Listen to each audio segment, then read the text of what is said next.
अस्सलाम वालेकुम दोस्तों, क्या हाल चला। 26 मई 2022 और जुमेरात का दिन है। बात करेंगे ओमान की एक डेढ़ ख़ास खबर के मतलब। तो कोई ऐसा बड़ी खबर नहीं है, सिर्फ ओमान एयर की तरफ से फीफा वर्ल्ड कप के हवाले से जो है वो अनाउंसमेंट की गई है कि ड्यूरिंग वर्ल्ड कप जो है 48 डेली फ़्लाइट, जब तक वर्ल्ड कप जारी रहेगा। फीफा वर्ल्ड कप नवंबर में आ रहा है कतर में, तो ओमान से कतर के लिए डेली बेस पर 48 फ़्लाइट होंगी। यानी ख्याल है कि शटल सर्विस ही चलेगी। और बाकी जीसीसी ममालिक से भी ऐसे ही है।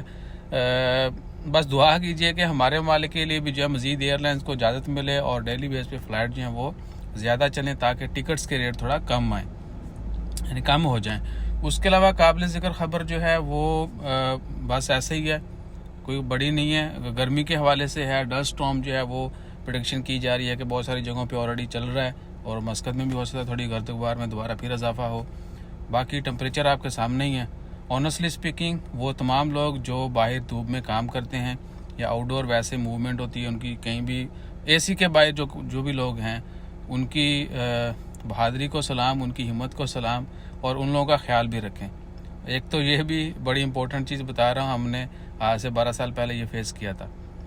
अगर आप एसी में काम करते हैं तो आपके रूममेट्स हैं या जहाँ पर भी आप इकट्ठे लोग रहते हैं, तो बाहर जो मिनी मजदूर काम करने वाले हैं, जब वो वापस आते हैं तो वो थोड़ा तपे होते हैं। ठीक है, एक तो मौसम की शिद्दत, दूसरा सारा दिन काम और दीगर मसले मसाइल।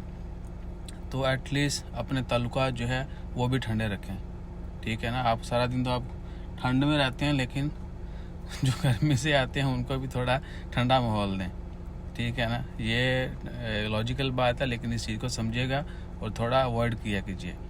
और आपको पता है कि मौसम की शिद्दत से जो है इंसान की तबीयत के ऊपर असर पड़ता है। ठीक है, तो थोड़ा सा जो है टॉलरेट किया करें। इंशाअल्लाह ताला खैर, अल्लाह ताला सब्र में इजाफा करने वाला है। तो अपना ख्याल रखिए। अगर कोई मेजर अपडेट आती है इमीडिएटली शेयर करेंगे, और बाकी आपको पता ही है, फिर लाइक शेयर सब्सक्राइब फॉलो करते रहिए। जज़ाकल्लाह, अल्लाह हाफिज़।